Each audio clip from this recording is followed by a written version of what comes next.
The curbside mailbox and the front doorknob are often only a few feet apart, but legally, they operate under two separate legal systems. One is a federal zone, and the other is a private threshold. Door hangers force interaction. Unlike a digital ad that disappears with a swipe, or a pile of junk mail tossed into the recycling, a homeowner has to physically touch a door hanger to enter their house. This physicality is exactly why businesses use them, but it also creates a liability. You have to identify exactly where your legal authority ends before you start a campaign.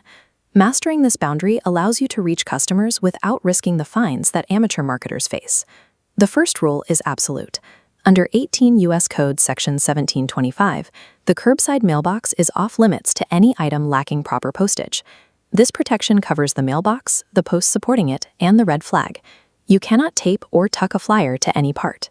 The penalties for violating this federal statute reach up to $5,000 for individuals and $10,000 for organizations per offense.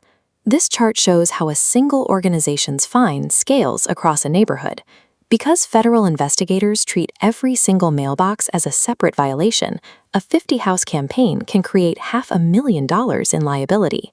To avoid these federal risks, you have to leave the curb and walk directly to the front door. Approaching a house relies on a property law concept called the implied license. This assumes that a homeowner permits people, like delivery drivers or neighbors, to walk up the path and approach the door. However, this permission is conditional. The property owner can revoke that implied license at any moment. A no-soliciting or no-handbill sign acts as an immediate revocation of your right to be on the property. There is a common misconception that if you don't knock, you aren't soliciting. In reality, many local laws define the passive placement of a door hanger as commercial solicitation. Ignoring these signs creates a secondary risk. Homeowners often record these interactions on doorbell cameras and report the business to neighborhood social media groups. Respecting signage prevents trespassing charges and protects your brand from local backlash. Local city ordinances often layer on top of these rules. Some cities mandate specific distribution hours or require you to register for a municipal solicitor's permit. Once you establish that you are legally allowed at the door, you must secure the material. A door hanger should be seated firmly on the handle or doorknob. Tossing loose flyers on porches or driveways is dangerous. If the material blows away, you can be cited under state and local anti-littering laws. Consider a painting crew that just finished a job. They want to capitalize on their visible work by flyering the 20 closest homes.